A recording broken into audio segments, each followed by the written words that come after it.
Conversadoras, conversadores, ¿cómo están? Bienvenidos al episodio número 102, segundo episodio ya de esta tercera temporada. Muchísimas gracias por estarnos acompañando, por habernos acompañado en todo este trayecto y estar inaugurando junto con nosotros esta tercera temporada.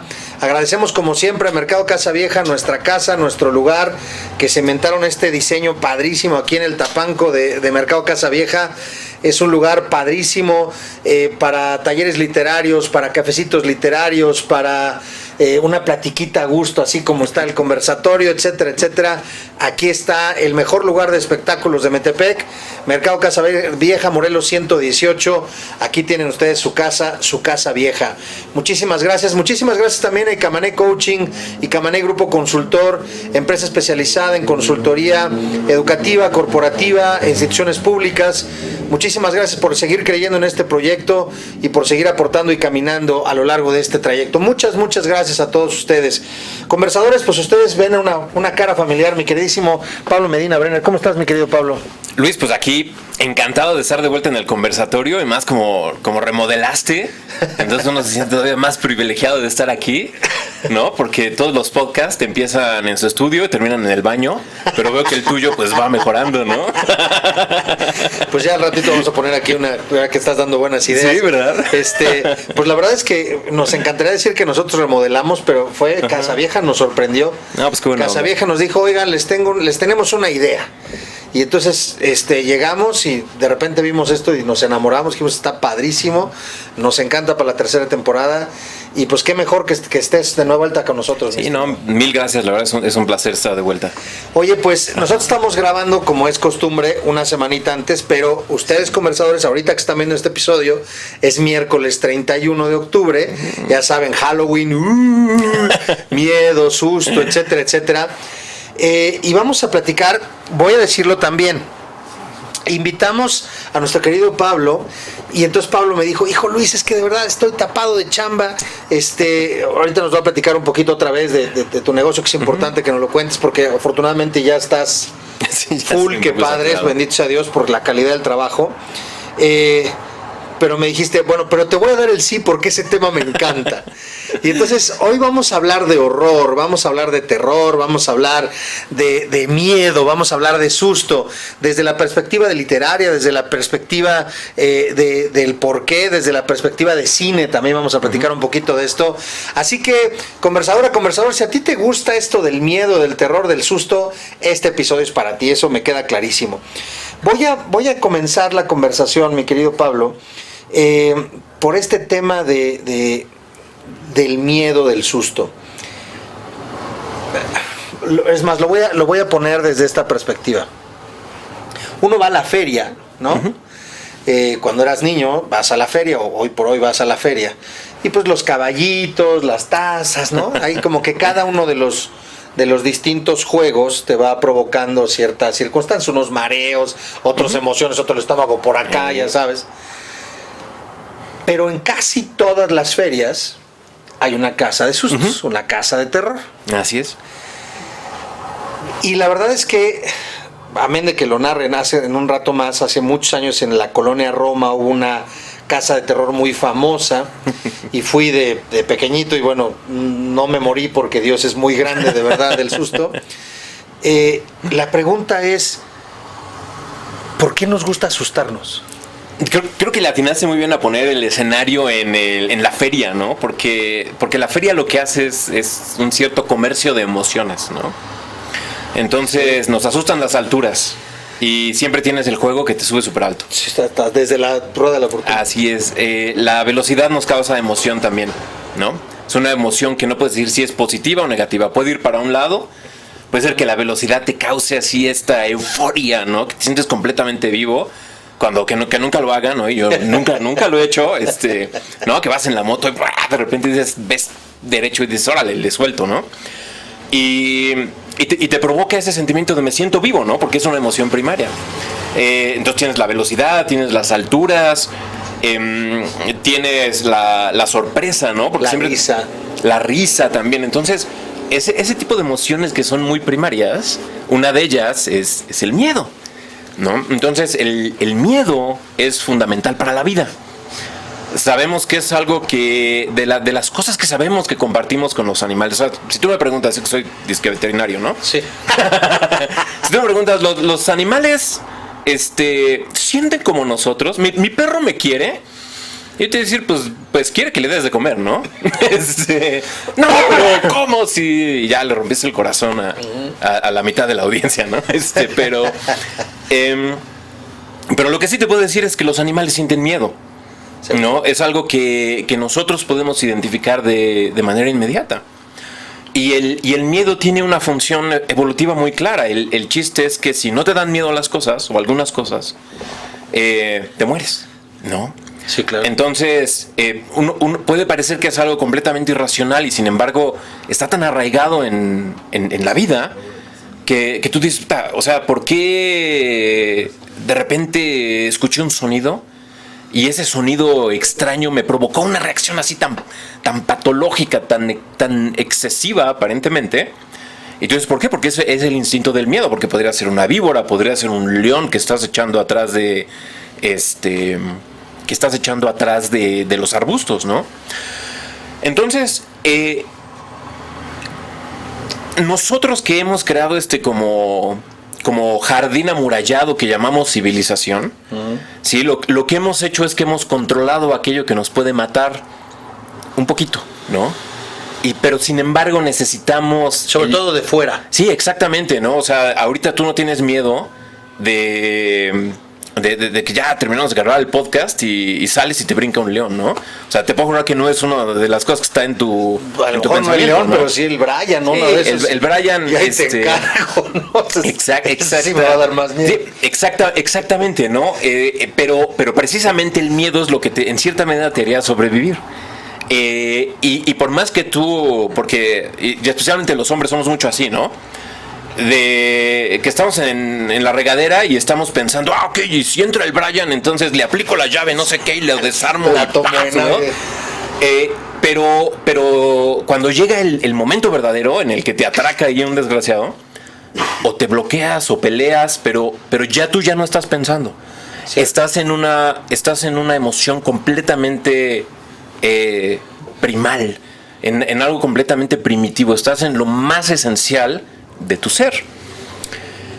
Y entonces, ¿por qué nos gusta asustarnos? Porque precisamente nos recuerda que estamos vivos, ¿sí? Entonces, siempre y cuando el miedo siga latente, quiere decir que estás vivo. Esa es la razón psicológica por la cual nos fascina el terror, por la cual tenemos esta necesidad de vez en cuando asustarnos, y por lo cual el horror es uno de los géneros más populares, ¿no? O sea, te puedo jurar que si hablamos de, no, pues tú qué autores has leído y esto y lo otro, ¿no? Y en la primaria me hicieron chutarme a Sor Juana y me hicieron chutarme y qué flojera y el Quijote, y de repente, no, pero Edgar Allan Poe me encantó, ¿no? Y me encantan los cuentos de terror y no sé qué, ¿no? Es un género que gusta mucho precisamente por eso, porque el miedo nos hace sentirnos vivos. Y tiene otro elemento también. Tiene otro elemento muy curioso. Muchos tratan de explicar el género del horror como explican la montaña rusa. Es decir, que te pones en una situación de peligro, pero sabes que no te puede pasar nada, entonces tienes todas las ventajas de la emoción fuerte, pero sin ninguna de las desventajas o de los riesgos, ¿no? A mí no me gusta mucho esa explicación. Porque entonces deja de ser un poco auténtico. Y es un poco lo que me decías antes de empezar a grabar, sí, ¿no? Es que a mí me choca la predecibilidad de las películas de terror, ¿no? Entonces, cuando es muy predecible, cuando sabes que estás completamente seguro, entonces pierde un poco su filo, ¿no? Entonces, el buen terror tiene esta otra característica. Y tiene la característica de que despierta nuestra curiosidad, porque el terror siempre se ubica en la frontera, en lo que se llama lo liminal, ¿no? En la frontera. ¿Lo liminal? Liminal, sí, okay. ¿No? De lo que está en lo limítrofe, lo que está en los límites. Entonces, el monstruo, el fantasma, no sé, el vampiro, lo que sea, siempre vive entre dos estados. Entonces, vive entre la frontera de aquello que es conocido y lo que es desconocido, ¿no? Okay. Entonces, el terror tiene esta virtud de que te pone en contacto precisamente con aquello que no conoces, ¿no? Entonces despierta tu curiosidad, despierta tu fascinación. Especialmente, y por eso el terror se vuelve muy popular en ciertas épocas, no en todas. Okay. Se vuelve muy popular en aquellas épocas donde la actitud de la sociedad, donde el zeitgeist, como espíritu de la época, es muy de, oh, claro, es que nosotros ya lo sabemos todo, es que somos muy racionales, ya lo explicamos todo, yo no sé, la superstición, ¿no? Pero curiosamente cuando vivimos en épocas de ese estilo, cuando creemos que ya todo está explicado, que ya no hay nada nuevo por descubrir, entonces el terror empieza a surgir, porque te recuerda que precisamente no sabes tanto como crees. Y por eso prácticamente todos los cuentos de terror tienen dos tramas.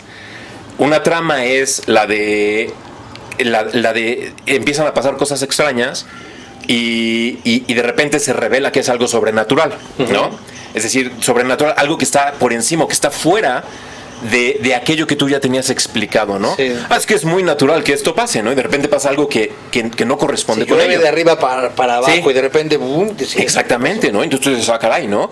Y entonces siempre es cuando... Y así podríamos nosotros armar nuestra historia de terror, ¿no? Empieza a pasar algo extraño, ¿no? E inmediatamente llega así no, a ver, vamos a hablarle al doctor no sé cuál, ¿no? Al doctor no sé cuál, que es experto en no sé qué. Superstición, esto no existe, que no sé qué, ¿no? Y entre tanto el cura o el loco del pueblo, ¿no? Está diciendo, no, es el espíritu de no sé quién, ¿no? Y nadie le hace caso, porque todas esas épocas pasadas, ¿no? Y de repente se descubre que efectivamente aquello que creías que era imposible era completamente posible, y no solamente eso, sino que por haberlo ignorado te va a destruir, ¿no? Y la otra trama típica de los cuentos de terror es precisamente la arrogancia. Es la historia de aquel que dice, voy a ir a donde me dijeron que no tenía que ir, voy a jugar ese juego que me dijeron que no, y qué divertido, jajaja. Bola de supersticioso, de ahí tienes el exorcista, ¿no? Exacto, me voy a meter a la casa abandonada donde nadie se mete, ¿no? Exactamente, ¿no? Entonces esa transgresión es una salida es un cruzar la frontera hacia lo desconocido. Y entonces por eso nos encanta, porque por un lado el terror nos recuerda que estamos vivos, porque tiene esta parte de la emoción, ¿no? De, estoy bien asustado, ¿no? Y siempre pasa, ¿no? Así de, no, a mí no me dio miedo a mi papá. Voy a ventanear a mi papá, ¿no? Pero a mi papá dice, no, qué jalada de Hollywood, que no sé qué, ¿no? Pero lo ves en la noche que no quiere apagar la luz, ¿no?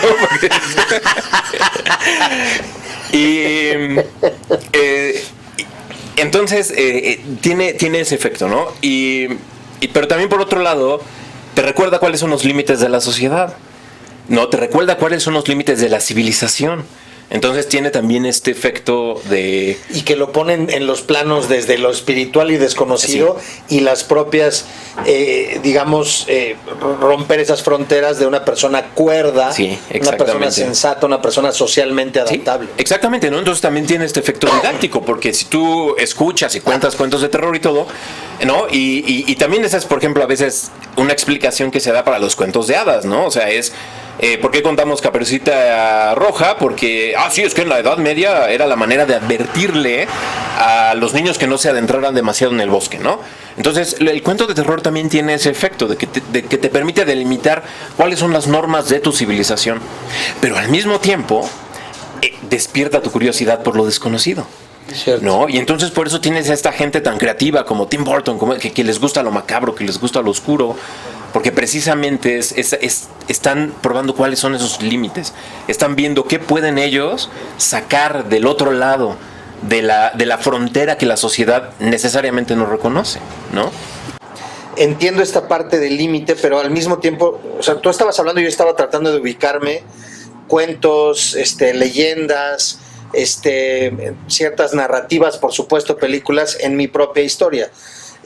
No que no me asuste, te decía que el género del terror de repente me parece muy predecible en muchas de las películas, que entonces ya termino no asustándome. Así.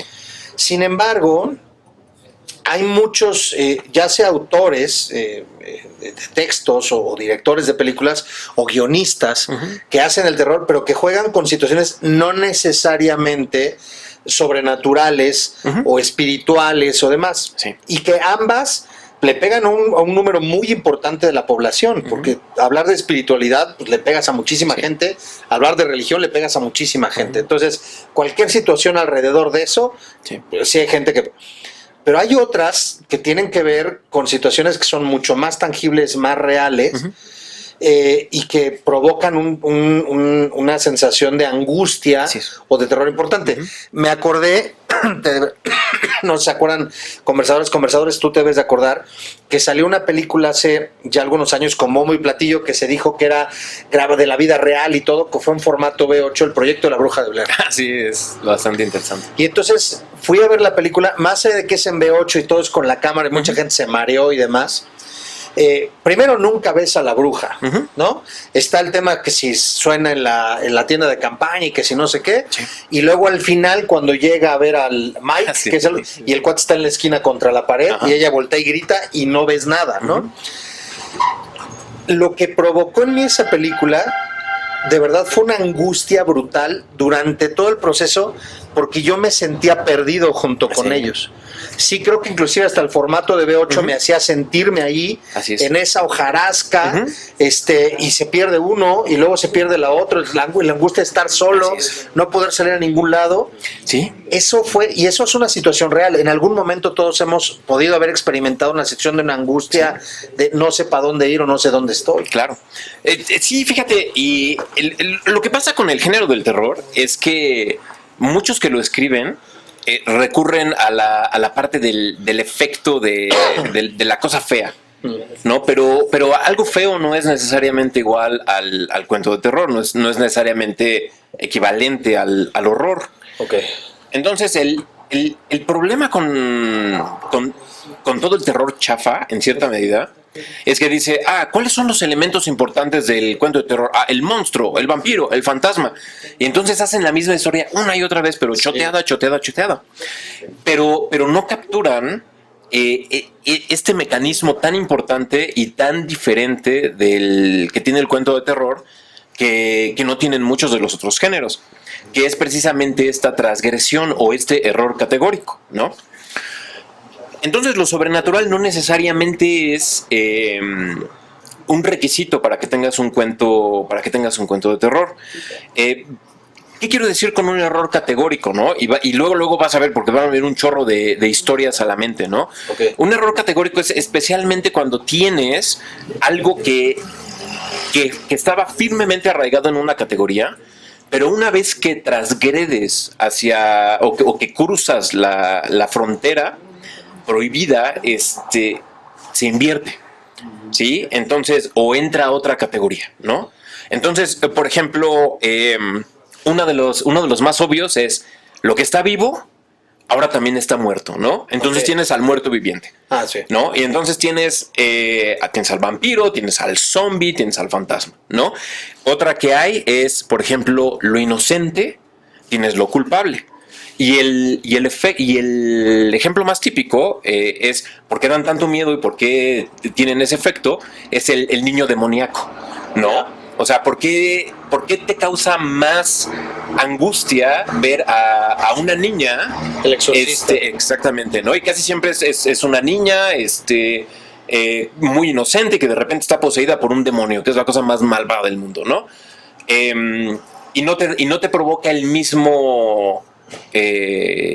no te provoca el mismo espanto un adulto que está poseído por un demonio. No tiene el mismo efecto. Tiene razón, y juegan porque precisamente no tiene este error categórico, ¿sí?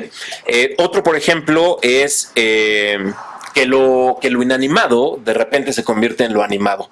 Y este es el ejemplo típico de la casa embrujada, ¿no?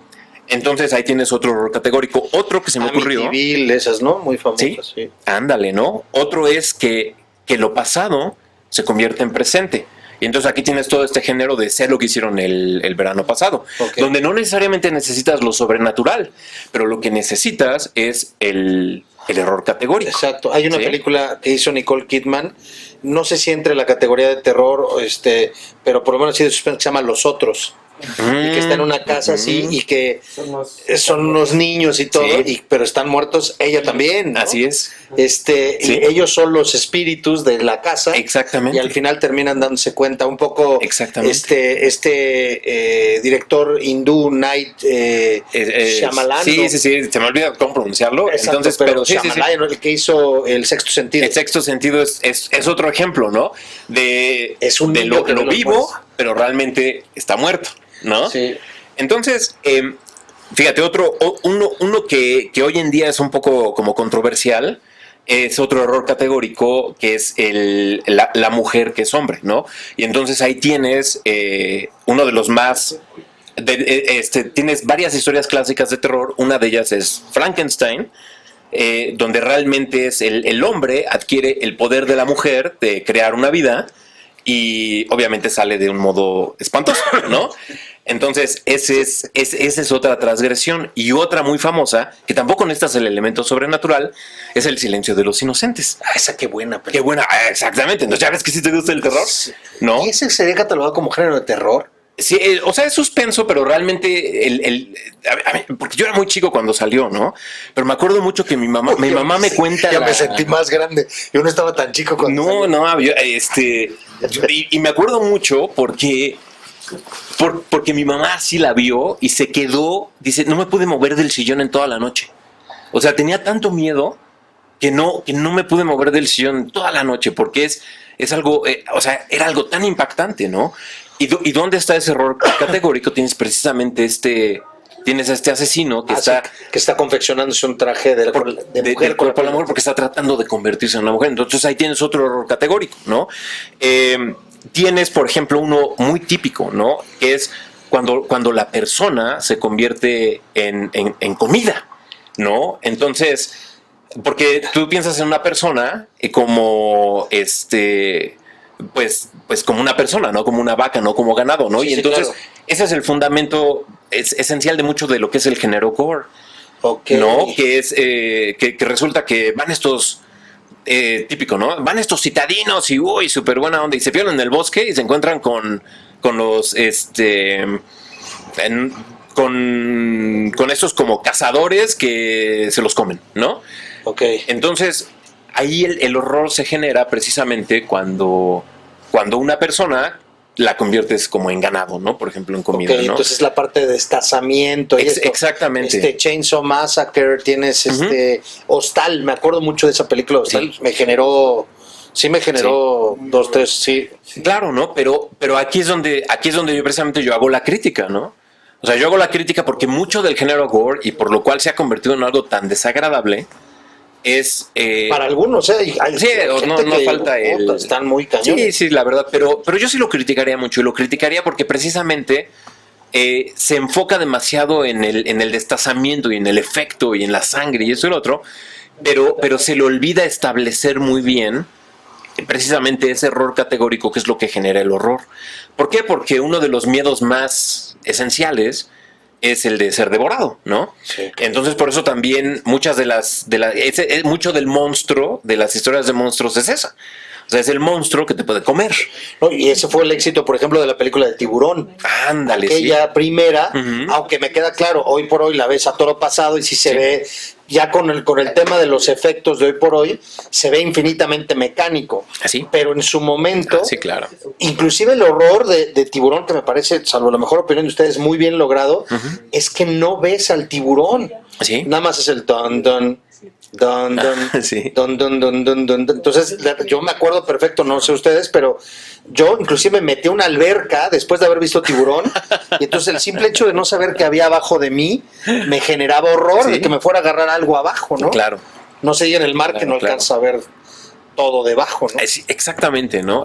Pero es ese misterio, es ese no saber qué es el mantenerlo dentro de la frontera. O sea, lo peor que le puedes hacer al monstruo, y un poco eso es lo que hace el gore, es enseñar demasiado, ¿sí? Entonces, para que el horror siga siendo horror, debe tener este elemento de misterio, ¿no? Ahorita que estás diciendo que tiene elemento de misterio que tiene que ver un poco, es más, creo que fue la primera película donde abiertamente escuché de este famoso género del gore. Es una película española que se llama Tesis. Pero ese es más es como suspenso. Sí. Videos Snap, tienes razón, videos Snap. Pero hablan del gore y todo este asunto, ¿no?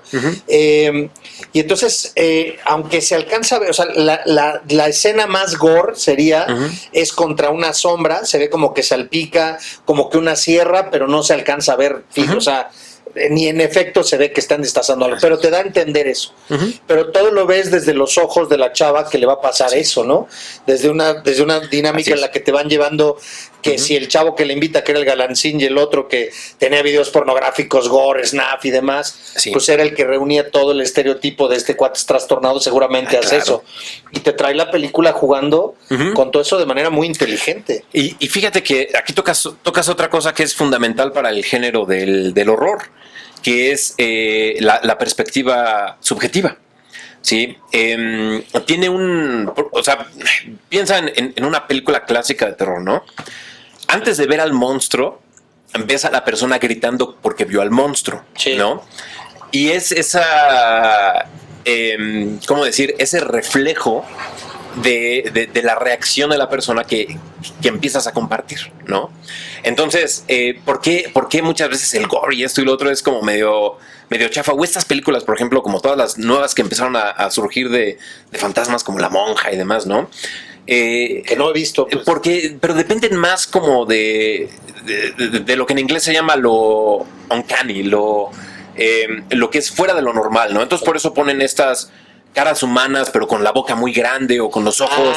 Sí, entonces, pero realmente lo que están haciendo es aprovechándose de ese sentimiento de extrañeza, pero les falta precisamente esa reacción sincera de terror del protagonista, ¿no? Y si piensas, por ejemplo, en uno de los clásicos de suspenso terror, que es la de Psicosis. ¡Está qué buena! Pero el efecto verdadero es precisamente la sombra, ¿no? Va el cuchillo, esto, lo otro, pero lo que ves es la reacción de la mujer está en la regadera, y eso es lo que causa el pathos, es lo que causa la emoción. Hablando, no sé ustedes qué piensan, pero hablando de reacciones y de esta fisiología, una de las películas, a mi entender, de mayor, no quiero decir, no necesariamente horror, porque por Dios que no fue un tema de que no durmiera al día siguiente, pero sí o sea, inclusive terminó la película y me dejó una sensación de no seguridad, ¿no?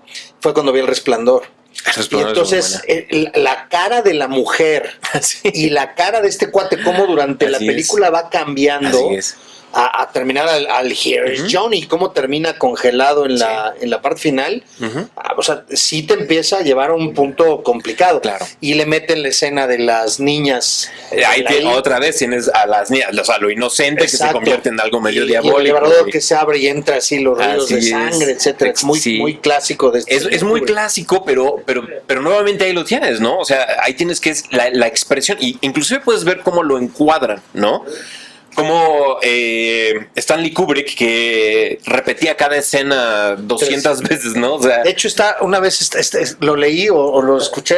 Hay una escena donde van dialogando. La mujer va hacia arriba en ese gran hall que están ellos en el hotel. Y va Jack Nicholson atrás de ella.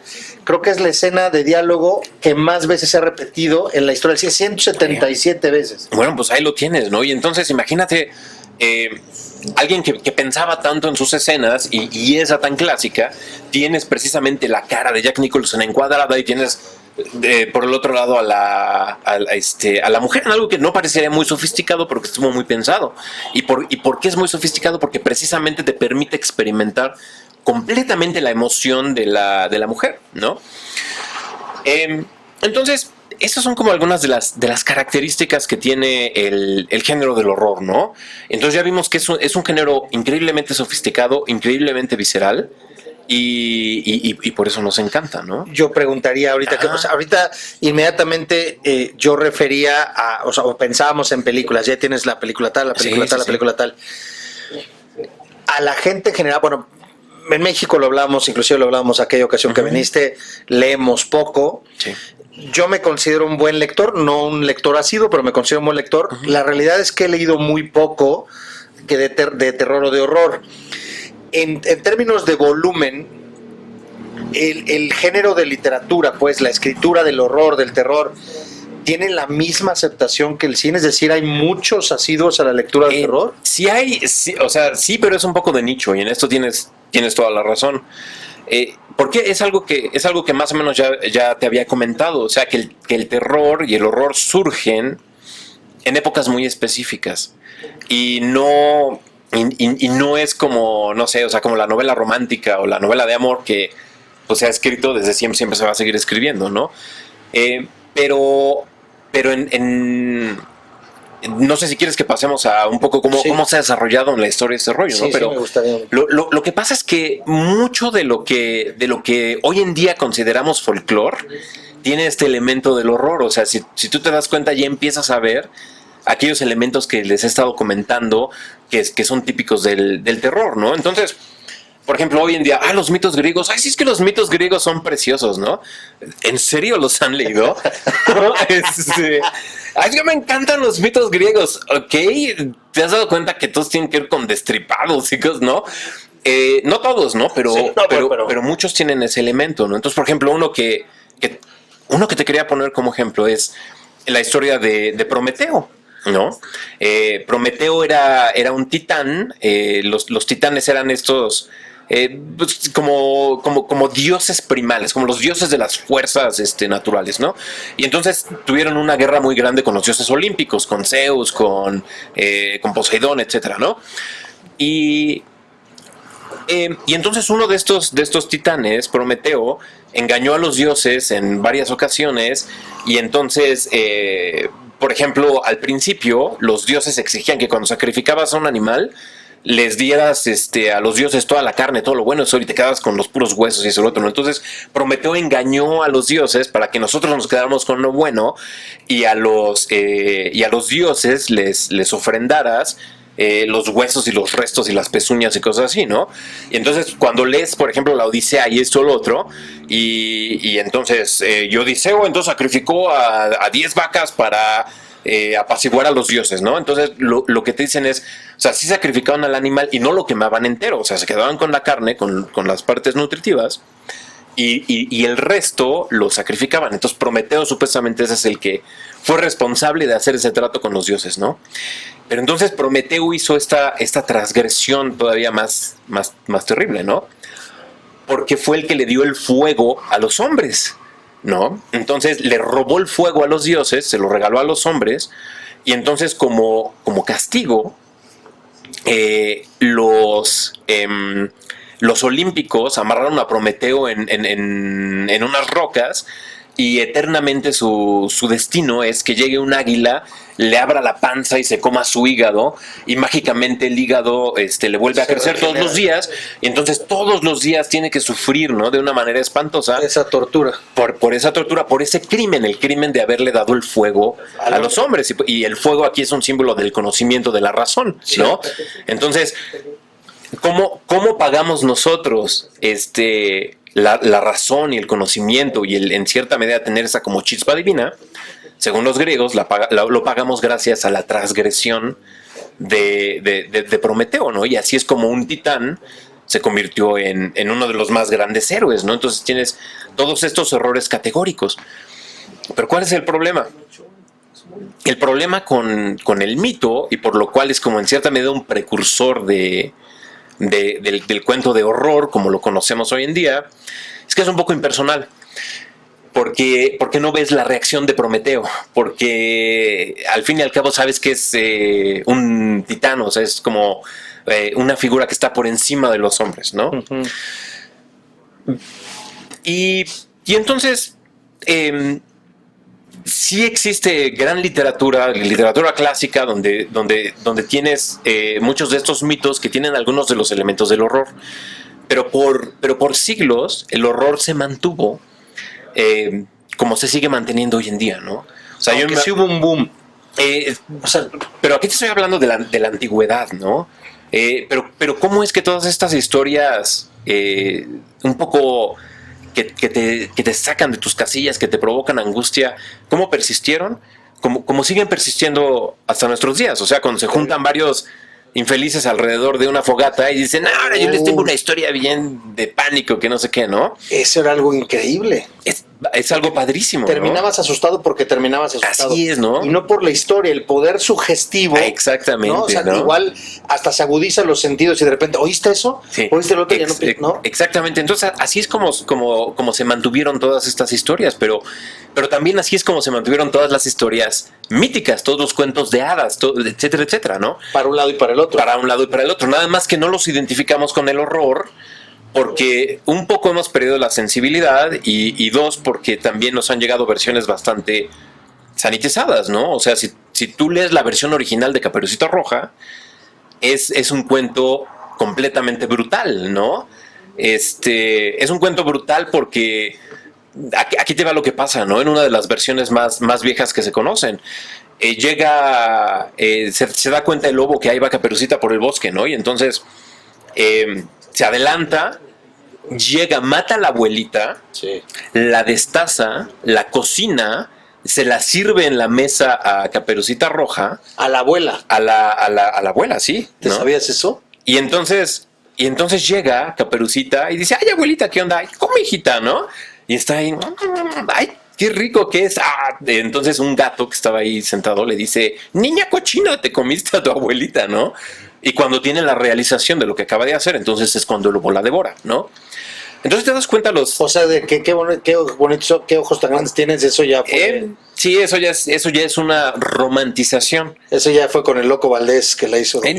Fue con los hermanos Grimm, ¿no? Pero yo sé, sí. Pero el cuento original tiene muchos de los elementos que hoy consideramos de horror, ¿no? Tiene precisamente la transgresión, tiene el horror categórico. Tiene el tema de la inocencia. El tema de la inocencia. Tiene el tema, por ejemplo, de aquí la transgresión es que esta fuerza oscura natural, o sea, el lobo, de repente toma la razón del ser humano. Sí. Esa en cierta medida es la transgresión categórica. Y entonces no solamente es feroz, sino que también es cruel, es maquiavélico, es despiadado. Y entonces en el cuento original no llegan los cazadores. Fíjate que en la versión que leí... El lobo se come al Caperucita y tanta. Así es, en la versión que leí no llega el cazador. Ahí no hay final feliz. No existe un final para feliz. El lobo sí. ¿No? Pues sí, probablemente el lobo estaba muy contento. Un buen manjar. Y además, pues era buen chef, ¿no? Entonces, pues qué buena vida se daba ese lobo, ¿no? Entonces tenemos ese género. Yo cuando pienso en lectura de horror, sí pienso en Edgar Allan Poe. Uh-huh. Y pienso en este señor norteamericano, Stephen King, ¿no? En Stephen King. Que escribió varios. Escribió El Resplandor, escribió esta de Eso, la del payaso. Uh-huh. Y Carrie escribió. Así es. Escribió varias que inclusive lleva. ¿Cuál? Al cementerio de mascotas. Uh-huh. Bueno, muchas de ellas llevadas a la pantalla grande han sido interesantes, pues. Son muy buenas, ¿no? Pero fíjate que el siguiente paso en la historia del cuento de horror, y por lo cual surgió precisamente en la tradición anglo, porque los anglos, es decir, en Inglaterra, en Estados Unidos, es donde se escribe la gran mayoría de los cuentos de terror modernos, como los entendemos hoy en día, y los grandes escritores de cuentos de terror son precisamente de esta cultura inglesa, ¿no? Y sus derivados, ¿no? Es decir, Edgar Allan Poe, el más obvio, Mary Shelley, Bram Stoker, ¿no? El de Drácula. H.P. Lovecraft. de Frankenstein. Sí, Mary Shelley es de Frankenstein, ¿no? Y bueno, y obviamente Lord Byron con el vampiro Polidor y demás, ¿no? Pero, ¿por qué? O sea, ¿por qué precisamente en Inglaterra y en Estados Unidos surge esta cuestión? Porque fueron quienes, donde realmente comenzó la revolución industrial y donde tenían esta actitud de ahora la ciencia lo va a dominar todo, ahora lo único que le queda al hombre es, ¿no? Y me acuerdo que hay una frase, y ya es muy, muy posterior al boom del terror, ¿no? Pero es una frase de Bertrand Russell, otro inglés, donde dice, ya hemos abolido la superstición, ahora lo único que le queda al ser humano es a través de la ciencia eventualmente saberlo todo, ¿no? Entonces es una completa arrogancia, ¿no? Cuando la ciencia médica, cuando la fisiología, por ejemplo, empieza a explicar y cambia el paradigma, ¿no? O sea, del paradigma de Aristóteles, la fisiología cambia al nuevo paradigma de Harvey, que es el que descubrió cómo funciona la circulación, y luego Jenner con las vacunas, etcétera. Más o menos es la misma época en la cual Mary Shelley escribe Frankenstein. Y entonces Frankenstein, de hecho el subtítulo, es un Prometeo moderno. ¿Sí? Entonces es esta misma idea de Víctor Frankenstein, este héroe, que precisamente cree que a través de la ciencia se va a poder convertir en un estilo de Dios. O Titán incluso. Exactamente, como en un estilo de Titán, ¿no? Entonces que va a poder traer el fuego de la vida, lo va a poder traer a la materia, ¿no? Y al mismo tiempo se termina convirtiendo en un monstruo. Su creación se convierte en un monstruo, ¿no? Y tiene tintes de tristeza, inclusive el libro. Completamente de tristeza, pero también tiene otro elemento muy típico del terror, que es la repugnancia. Sí. ¿No? Y entonces saqué una frase precisamente de Frankenstein, que es el momento en el que Víctor ve a su monstruo y dice primero, ¡ah, it's alive! ¿No? Entonces la frase típica, ¿no? De las películas, y entonces baja el relámpago y de repente se mueve, y entonces lo ve, y de repente de este éxtasis, deseo tan grande, del éxtasis, de la euforia, ¿no? Y entonces aquí es cuando se da cuenta de lo que acaba de hacer, ¿no? Y dice, la belleza del sueño se esfumó y el asco llenó mi corazón, ¿no? Y entonces en el buen cuento de terror siempre hay este momento de anagnórisis, que es cuando el héroe se da cuenta de cuál es la verdadera situación en la que está, ¿no? Y la verdadera situación en la que está es en la de que precisamente acaba de cometer un crimen horroroso, que acaba de convertirse en una víctima completa, no sé, del monstruo, de la fiera, o que se acaba de poner en contacto con algo que simplemente no entiende y no domina, ¿no? Entonces aquí el científico, que cree que todo lo sabe, se termina convirtiendo en alguien que ni sabe qué onda, sí, claro, que acaba de hacer un monstruo completo que va a destruir toda su vida, etcétera, etcétera, y ¿no? regresa al back to square one, diría, ¿no? Regreso al origen. Regresa al origen, regresa me doy cuenta que no sé. Exactamente, a la condición humana. Entonces, precisamente en estas sociedades súper industrializadas, en esas sociedades que creen que todo lo saben, es cuando surge el horror para recordarte, no sabes nada, ¿no? Y si tiene efecto el horror, es porque a pesar del optimismo de la ciencia, de yo lo conozco todo, yo ya sé qué onda, en el fondo sabes que no. Y es que esa es una verdad, además, o sea, y no estoy negando a la ciencia, no se me alteren, pero la realidad es que somos mucho más ignorantes de lo que realmente pensamos que sabemos. Claro, es una realidad absoluta. Claro, ¿no? Y entonces surge en siglos XVIII, XIX, surge todo este movimiento gigantesco de escritores de terror. Entonces entre ellos está Edgar Allan Poe, los que ya mencionamos, sí. Después está H.P. Lovecraft, que ya es un horror muy sofisticado, el horror cósmico, y viene algo que no es como tal horror, pero que está muy relacionado, que es la fantasía, ¿no? Uno de los primeros grandes escritores de horror y fantasía es Algernon Blackwood, ¿no? Que también escribe todos estos cuentos de suspenso, ¿no? Donde la gente se pone en contacto con esas cosas que no saben ni qué onda, ¿no? Tiene un cuento muy famoso, que se llama Los Sauces, que es probablemente de los primeros grandes cuentos así de fantasía, horror, de horror fantástico, que son estos chavos que se van de vacaciones a una de las partes más salvajes de Europa, y están en el Danubio navegando, y de repente se dan cuenta que los sauces tienen como una conciencia, que están vivos y que los están llevando a la ruina, ¿no? Y entonces también aquí se inaugura un poco el terror psicológico, ¿no?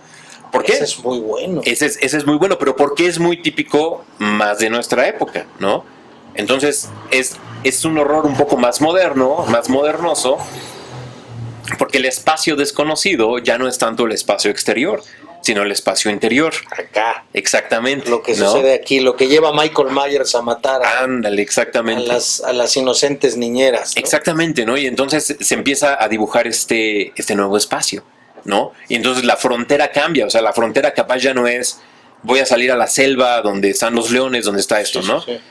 Ya no Voy a es... meter al Amazonas la película Ujú. de Piraña, ¿no? Ándale, sí. Aquí es no me quiero quedar dormido porque se va a aparecer Freddy Krueger. Ándale, por ejemplo, ¿no? O sea, el espacio de los sueños que es tan subjetivo y de repente es invadido por esta cuestión completamente desconocida y un poco atroz, ¿no? Y también a veces cae un poco en lo ridículo, ¿no? Y yo creo que esa es una de las cosas más sabrosas del terror, ¿no? O sea, que también un poco siempre empuja la frontera y dices, no, es que esto no me lo puedo creer. Es que es demasiado ridículo. Y si va demasiado, si lo empuja demasiado, entonces pierde el efecto. Se convierte en una payasada. Pero si encuentra ese equilibrio. Y que ahorita que está diciendo se empuja y se lleva hasta la payasada. O sea, pienso, Pesadilla en la calle del infierno, la 1, fue una película muy buena. Claro, lo empujas hasta allá, entonces tienes Pesadilla en la calle del infierno 17. Así es. Pues ya no manches, Exactamente, ya sabes qué va a ¿no? pasar, cómo va a pasar, qué va a suceder. Ándale, ¿no? Ya tienes una así de Freddy contra Jason en el espacio o algo así, ¿no? Freddy contra Entonces, Depredador o qué? ¿Freddy contra quién es? Contra Jason. No, Alien es contra Depredador. Alien contra Depredador. Alien contra Depredador. Sí. Jason contra Freddy. ¿No? Y eso ya, pues sí, puedes decir, pues es una jalada, ¿no? Y un poco, pero ¿por qué? Porque Pero un poco, vende de todas maneras. o sea, sí vende porque también es divertido esto o lo otro, ¿no? Pero un poco el gore y mi crítica al gore es precisamente eso, o sea, que lo llevó demasiado, ¿no? Tomó algo, una historia, la historia del asesino, la historia, o sea, la llevó demasiado lejos, Sí. ¿no? Así le pasa a todos los géneros. Pero un nuevo tipo de horror que también es fruto de la civilización en la que está es el horror japonés. Ay, una de las últimas que he visto que sí me dio miedo se llama en inglés y le pusieron The Grudge, en español se llama La Maldición. Ajá, sí. Vi la versión gringa y la versión japonesa. ¿Ah, sí? La versión japonesa sí me dio miedo. Están terribles, Neta. pero ahí fíjate que ahí la cuestión es esta, de hecho, la transgresión o el límite, la frontera que cruzas, es la del ser social al ser aislado. Sí. ¿Sí? Entonces, una característica que tienen casi todas estas películas de horror japonés es que en cierta medida es el protagonista que cada vez está más separado de su sociedad, cada vez está más aislado, cada vez está más cerca de un vacío emocional y de un vacío existencial. Y que es muy probable que muchos se identifiquen con eso. Se identifican completamente, ¿no? Y entonces ahí siempre está este tipo de monstruo o de fantasma que es muy visceral y muy simbólico. Y así es como en cierta medida, gracias al terror japonés, especialmente con el aro, con la original, Sí. regresamos al mito. O sea, en cierta medida se une otra vez horror y mito. ¿Por qué? Porque en la versión estadounidense del aro trataron de hacerlo un poco como terror cósmico, muy al estilo Lovecraft. Pero en la original japonés resulta que el origen de este fantasma tenía estos poderes y eso y lo otro. ¿Por qué? Porque era hija del mar. Entonces resulta que la mamá era medio rara y se embarazó y entonces el papá resulta que era el mar, ¿no? Pero suena mucho a mito griego, ¿no? Suena como sí. y entonces Poseidón se convirtió en X, Y, Z y entonces se sedujo a una mujer humana y el semidios que surgió resulta que era medio monstruoso, ¿no? Porque, por ejemplo, Polifemo, el cíclope en la Odisea, era precisamente hijo de Poseidón, ¿no? Y entonces en el aro, en la original, tienes a Sadako, no me acuerdo, Sadako creo que se llamaba, este fantasma, resulta que es hija del mar, ¿no? Y entonces nuevamente tienes o sea, ya dimos toda la vuelta, ¿no? A través de la historia del horror. Interesante, sí. Y se vuelve a convertir en un mito. Y se sigue consumiendo. Así, Oye, sí. yo quiero preguntarte ahorita, pero te quiero invitar que pasemos a este lado para que nos platiques un poquito. O sea, ahorita nos acabas de dar una cátedra de esto y mejor en Halloween, porque decías, son temporadas y entonces, pues la noche de brujas es donde se cuentan todo este tipo de cosas y demás. Sí. Pero quisiera que nos platicaras un poco ya qué pasó con Pablo. Es decir, ¿cuál es este acercamiento de Pablo hacia el horror? ¿Cuáles fueron tus primeros? ¿Por qué te gustó y por qué te atrajo tanto? Órale, sí. ¿Pasamos por lado? Sí. Venga, vamos para allá. Pues ya estamos aquí en la zona VIP que nos hizo Mercado Casa Vieja con unas mezcaladitas. Están buenísimas. No, es una cosa maravillosa. De verdad, la gente que no ha venido al Mercado Casa Vieja, que lo que se está perdiendo, ¿estás de acuerdo? La verdad es que sí, Este es de sandía. Está de miedo esta bebida. Porque no quiero nada más una, quiero más. Pablo, hemos estado hablando, bueno, has estado platicando mucho de todo esto, la verdad nos has ilustrado bastante. ¿Cómo empieza Pablo? ¿Qué atrae a Pablo? Empezamos diciendo por qué nos gusta asustarnos. Sí. ¿Qué atrajo a Pablo al horror, al género de terror que tanto le gusta? Que Sí. se ve que te encanta. No, pues yo creo que un día así me desperté, me vi en el espejo y dije, no man, estoy buenísimo para cuentos de terror. ¿No? Pero ya fuera de broma, siempre me ha gustado, me ha traído mucho el misterio. Okay. ¿No? Entonces, siempre he sido una persona muy curiosa y algo que tiene esa capacidad de despertar mi curiosidad ha sido empieza a veces como sí existirá lo paranormal, esto, lo otro, ¿no? Y después pues te vuelves más escéptico o lo que sea, pero siempre queda ese gusto por lo misterioso, ¿no? Claro que le da mucho sabor a la vida el admitir que uno ignora muchísimas cosas, ¿no? Uh-huh. No hay nada peor que las épocas donde uno se siente muy arrogante, donde yo lo sé todo y claro, yo ya no necesito nada más, ¿no? Entonces, el cuento de terror tiene esa capacidad de volverte un poco más humilde y eso, no sé, o sea, siempre, como soy tan arrogante, entonces pues siempre me ha gustado, ¿no? Así que algo me tenga un poquito más abajo. ¿Cuál sería, o si nos pudieras platicar esos primeros cuentos, primeros libros que tú tengas así muy presente, que realmente te generaron miedo, te llevaron a un tema así de la torre? Voy a sonar así súper pretencioso, ¿no? Pero, bueno, la verdad de chavo, me encantaban las películas de gore, ¿no? Okay. Y malamente obligaba a mi mamá, ¿no? Así yo de haber tenido como 10 años. Y o sea, ¿tú obligabas a tu mamá que las viera? Sí, que las rentara, porque eran de esa época, ¿no? De todavía donde ibas y rentabas tu película. Tu VHS. Sí, ¿no? Y entonces quería ver las de Viernes 13 y eso y lo otro, ¿no? Ya después les perdí el gusto porque, te digo, no me encanta el gore. Pero cuando me empezó a gustar la literatura, me empecé a obsesionar con esta idea de los símbolos. Y capaz algún día tengamos oportunidad de platicar de ello, ¿no? Pero, seguramente. Pero esencialmente los símbolos es como el nivel más profundo de significado, ¿no? Y no tiene que ver con cuestiones esotéricas ni nada, ¿no? Sino es algo verdaderamente lingüístico y literario, ¿no? Y cultural. Y me di cuenta que los cuentos folclóricos, los cuentos de terror son quienes explotan de una mejor manera precisamente todo este tejido simbólico, ¿no? Entonces tiene una capacidad muy, muy impresionante de llegar muy rápido a la psique, ¿no? Entonces te pueden generar una emoción de una manera muy rápida. Y hay algunos que no necesariamente son terror, pero que a mí me causaban mucho horror, ¿no?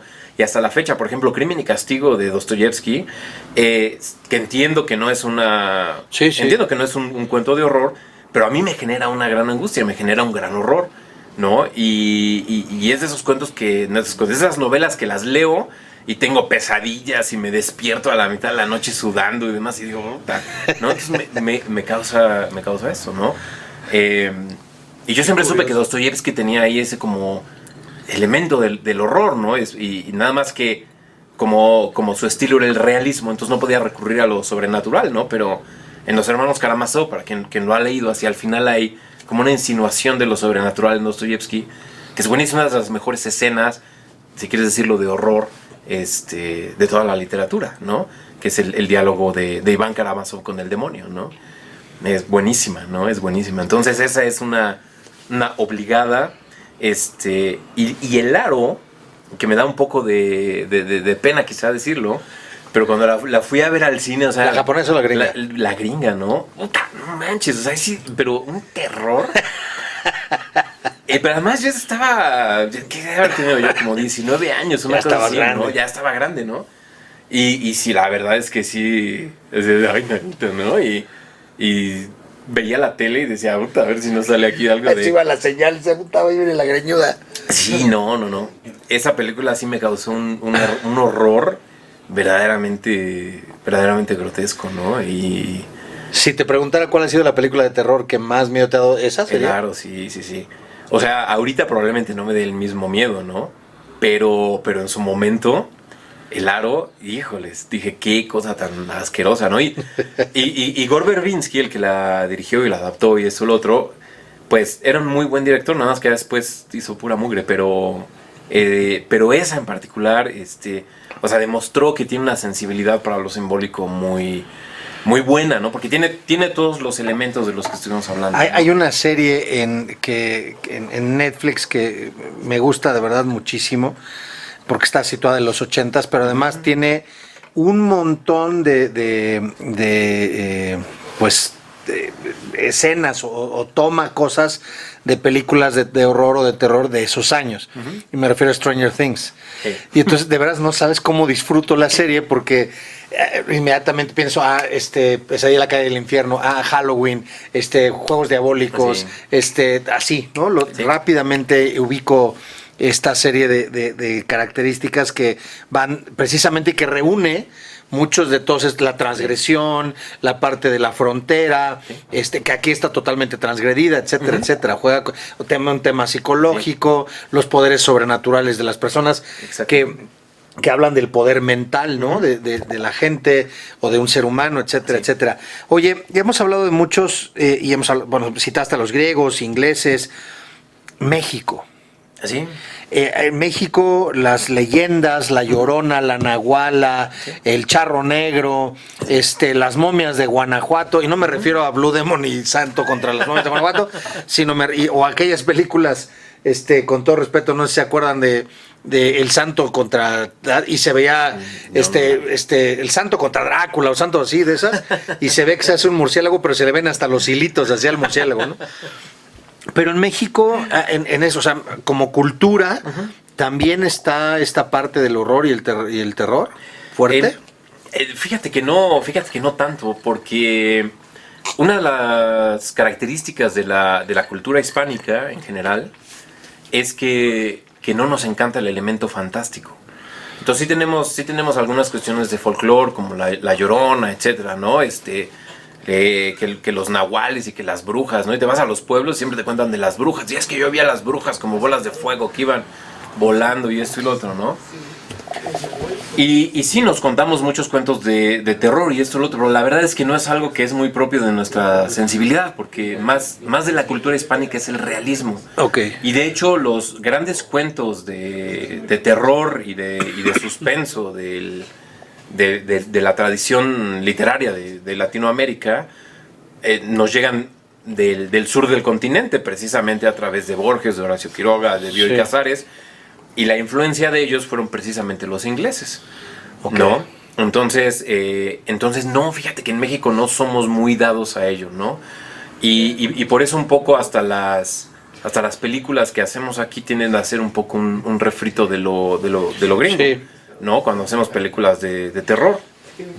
Pero eso sí, o sea, las leyendas, historias de fantasmas y que la casa embrujada y demás, pues eso sí es parte del folclore de prácticamente todas las culturas, ¿no? No puedo evitar hablar de horror o de terror en México, y ahorita que hemos hablado de cine, que hemos hablado de literatura, sin citar a Guillermo del Toro.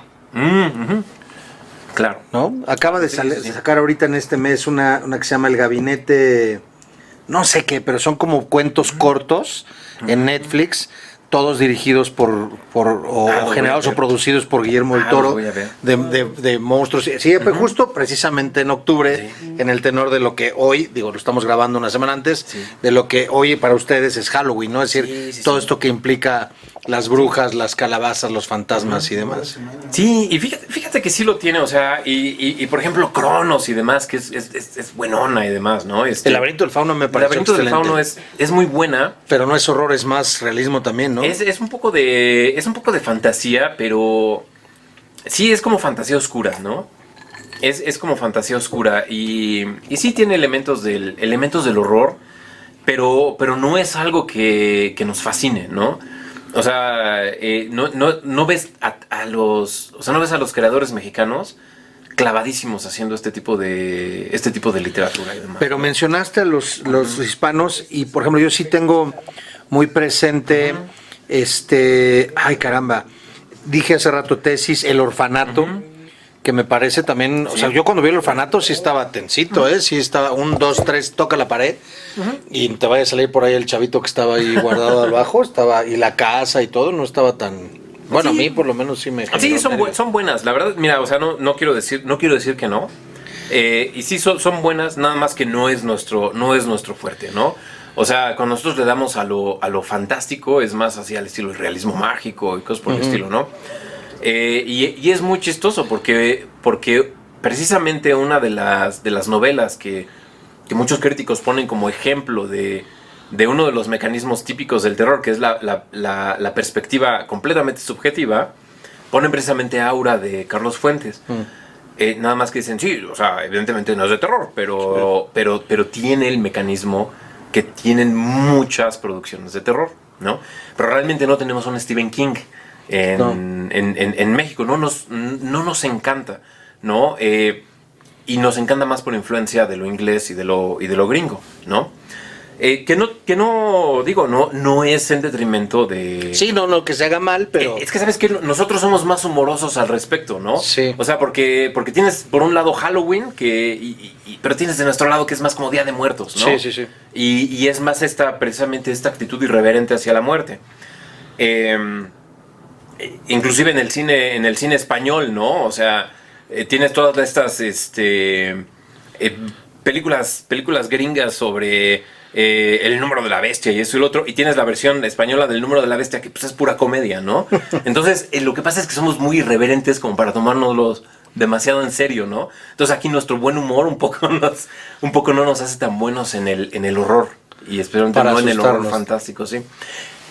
Pero nuevamente, eso no quiere decir que no, cada que los chavos así dicen vamos a hacer una pijamada, se cuenten historias de horror y esto y lo otro y estén todos asustados, ¿no? O sea, porque eso es algo muy humano. Que se tomaron la foto que estaba ahí el señor. Ándale, Yo, exactamente, o sea, ¿no? Porque resulta, sí. conversadores que estamos, Aquí en Casa Vieja. que estamos en una casa embrujada y no nos habían avisado. Que tomaron una foto y que estaba ahí recargado un señor. Y entonces otra vez hablando de esta soberbia y demás, yo puedo decir abiertamente que, o sea, no necesariamente es que lo crea, pero no tengo ningún elemento para no hacerlo. Y ahí es donde esa resquicio que queda por ahí Así es, sí. lo hace posible eventualmente. Exactamente. Y entonces dices, pues entre son peras y son manzanas, quién sabe, mejor ni le muevo, ¿no? O me causa una fascinación, o sea, no puedo evitar no ver, ¿no? Y entonces voy y toco y voy, investigo y voy y Exactamente, hago. esa es la tentación, ¿no? Y ahí esa es la arrogancia que te hace brincar ese Ay. ¿no? Bueno, pues a ver, top 5 para recomendación para los conversadores, conversadoras.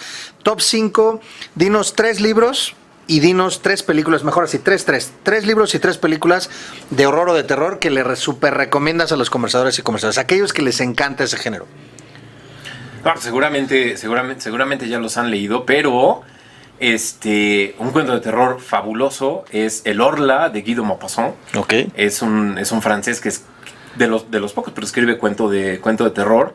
Es increíble. ¿Y se llama El Orla? El Orla. Ok. El Orla de Guy de Maupassant. Y está un Frankenstein de Mary Shelley. Seguramente han visto las películas 1,000,000 de veces, pero sinceramente les recomiendo muchísimo leer el libro, porque es un libro que tiene mucho comentario para nuestra época moderna, Ok. ¿no? Entonces estamos en una época muy parecida a la de Mary Shelley. Entonces es un libro que hay que revivir. Ok. Y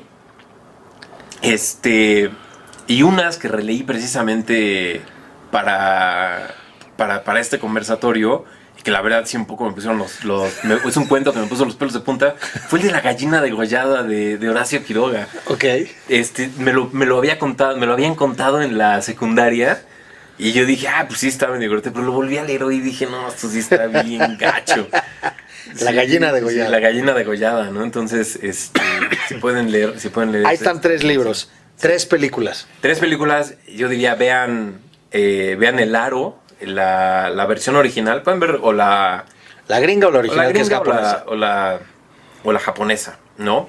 El silencio de los inocentes es una que seguramente han visto, pero vuelven a ver con esta perspectiva que les estaba comentando de la transgresión y de cruzar la frontera hacia lo desconocido, etcétera, ¿no? Y una que tiene mucho elemento de gore, pero que es buenísima y que también es medio viejita, se llama el Event Horizon. En español no sé cómo le pusieron, pero es de una nave que... nave que se les pierde y de repente regresa, la encuentran y van y tratan de ver qué onda, ¿no? Sí. Resulta que estuvo en una dimensión, aparte. Es entonces, buena esa. tiene mucho gore, o sea, es así, definitivamente, si tienen el estómago débil, no la vean. Pero, o no después de cenar. Pero es una película que tiene precisamente muy, muy bien manejada toda esta dinámica que les conté, pero precisamente del lado de la ciencia. O sea, cuando la ciencia va demasiado lejos, entonces aquí es como viene la catástrofe, ¿no? Entonces esa es muy buena, ¿no? Va que va. Y si quieren una para romancear, para que no esté demasiado intenso, tengo que recomendar... El Exorcista, va a decir. La de Frankenstein, de Michelle. Esta seguramente todo el mundo la ha visto, ¿no? Sí, pero la viejita, ¿no? La que es blanco y negro. Sí. No es blanco y negro, ¿sí? Sí, no la hizo hasta Gene Wilder y sale, es blanco y negro, el formato es... No, pero la que estoy diciendo es la de comedia, olvídalo, no. Sí, estoy mal, pero ahorita que Gene Wilder... No sé, es que hay una viejita. Igual, por ejemplo, puedes ver Drácula de Bram Stoker, el que hizo Francis Ford Coppola, y esa es buena. Esa es muy buena. Pero a mí Nosferatu me gustó muchísimo Nosferatu más. de Morno, ¿no? Esa es muy buena. Esa es buenísima, sí. Esa es buenísima. A mí me encanta la de Coppola, la verdad. Es donde sale Winona Ryder y Gary Oldman. Gauta como Drácula es muy buena. Muy buena. Pablo, vamos a pasar a la última parte, vamos a netear un poquito para conocerte un poquito más. La primera parte de esto es, yo te voy a decir algunas palabras y tú me tienes que decir lo primero que se te venga a la mente, una palabra o en pocas palabras, sí, okay. Lo primero que se te venga a la mente. A ver, vamos a ver qué tal. Éxito. No lo tengo. Libros. Viejos. Horror. Me gusta. Cine. Cine japonés. Halloween. Trick or treat. Literatura. Rusa. Aunque ahorita no están de moda los rusos, pero... Miedo. No me da. Muerte. Algún día. Tradición. Literaria. Vida. Vida buena. México. Lindo. Eso, mi querido. Muy bien. Finalmente vamos a hacer un cuestionario que me gustó. Había un programa que se llamaba, en un canal que se llama Film and Arts, se llamaba In the Actors Studio. Ah, sí. Y siempre terminaban con este cuestionario que me encantó, de un periodista francés que se llamaba Bernard Pivot. Y entonces el cuestionario dice lo siguiente: ¿cuál es tu palabra favorita? ¿Por cómo suena o por el contexto en el que se usa? Mi palabra favorita. Una palabra que... sí, yo creo que tendría que ser vida, la verdad. Sí, vida. Sí, vida. ¿Cuál es la palabra que menos te gusta? La palabra que menos me gusta, me choca cuando la gente cambia la che por che. Entonces que alguien diga mucho. O sea, ir a Chihuahua no te... Yo creo que sufrirías. Sí, sufriría. Yo creo que tendría que meterme algo así a los oídos para... Sí, no. Se dice muchacha. Muchacha no me molesta tanto, pero mucho. Ah, mucho. Mucho, así de... Suena como el dragoncito de Mulan, ¿no? Mucho. Ándale, sí. No me gusta. ¿Qué es lo que más te gusta hacer? ¿Qué es lo que más me gusta hacer? De todo. Dormir. ¿Dormir? Sí, dormir. Dormir. ¿Qué es lo que más te disgusta hacer? ¿Qué es lo que más me disgusta hacer? Yo creo que ir al antro, ¿no? Sí, ¿Qué es lo que más te disgusta? No tienes idea cómo lo detesto. Sí, ¿Siempre no? Siempre. O sea, el punch si tú nada más nunca. No, nada más no nos llevamos bien. Okay. Sí. Va que va. ¿Qué es... ¿Cuál es el sonido que más te gusta? El sonido que más me gusta... Sí. Me va a matar los ronquidos de mi mujer, sí. Están viendo a Pablo por última vez. ¿Cuál es el sonido que menos te gusta? El sonido que menos me gusta.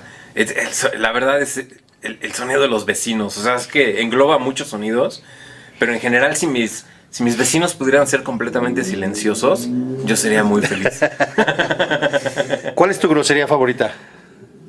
Mi grosería favorita tendría que ser, no, pues la chingada, sí, tiene que La ser. chingada. Sí. Va Hay que- que hacerle honor a Octavio Paz. La chingada. ¿Qué profesión, además de la tuya, ejercerías? Chiste literario sería extractor de quintas esencias, esa es una. Pero probablemente una que siempre me quedo con las ganas de ser arquitecto, ¿no? Arquitectura. Que sería pésimo porque soy bien mal hecho, entonces se hacen como varios derrumbes, esto, lo otro. No, fue el temblor, no tuvo nada que ver con mi negligencia, ¿no? ¿Qué profesión jamás ejercerías? ¿Qué profesión jamás ejercería? Pero así ni te dijeran, mira, el super sueldazo, te pago la universidad, pero jamás hubieras ejercido esa profesión.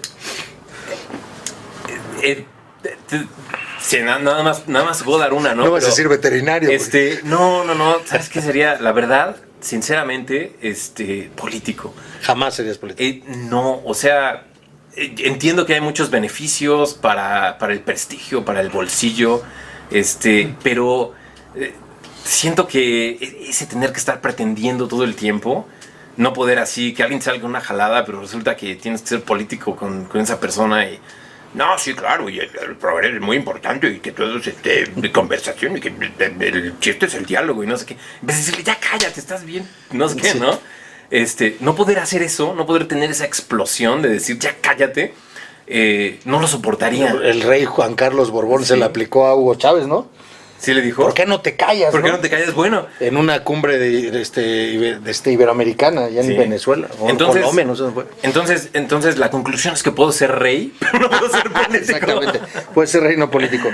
Si el cielo existe, ¿qué te gustaría que te dijera Dios al llegar? ¿Qué haces aquí? Úsala, todavía no. Pablo, te agradezco infinitamente, te agradecemos de verdad, ha sido una charla riquísima en un tema que pudiera ser muy común y que en teoría sabemos mucho, pero que al mismo tiempo sabíamos muy poco. No sé ustedes conversadores, yo sí me atrevo a asegurar. Pablo, platícanos rapidísimo un poquito de tu empresa, porque sí quiero que la gente se lleve. Sí. ¿A qué se dedica Pablo? ¿Qué está haciendo Pablo? ¿Y por qué tienes tanto trabajo, Pablo? Pues esencialmente tengo una empresa de servicios lingüísticos, entonces hacemos traducciones, creamos textos, hacemos copy y pues editamos. También he estado haciendo algo de maquetación últimamente. Y pues afortunadamente pues estamos muy solicitados, ¿no? Bendito Dios. Muy ¿Cómo se llama la empresa? Dilo textual. Ya lo saben, Dilo Pueden ir a Textual. dilotextual.com. ¿Y en redes Dilo Textual? Redes la verdad es que no utilizamos porque, pues sí, no. Pero en dilotextual.com. Dilo Textual, ahí los pueden encontrar. Sí. Y recordarán nada más para decirlo, porque yo también soy, digamos, cliente en algún momento. Sí. Lo platicamos aquella ocasión que te dije, yo escribí algunos versos, Sí, lo voy a llegar. sí. Ya están por ahí. Va sí. bien pianito, pero ahí están. En su momento lo vamos Te mandé unos para que los Y ahí revises vamos, ¿sí? estamos atorados ahí, pero ahí vamos. Ahí vamos con eso. Pablo, no sabes qué gusto tenerte No, por acá. igualmente, Luis, muchas gracias. Esta es tu casa Muchas y gracias. pues de verdad, muchísimas gracias. Luis, mil gracias. Es un Al placer contrario. como siempre y la verdad es que es divertidísimo venir aquí. Excelente, pues eres bienvenido cuando quieras. Mil gracias. Conversadores, nos vemos la próxima. Hasta pronto.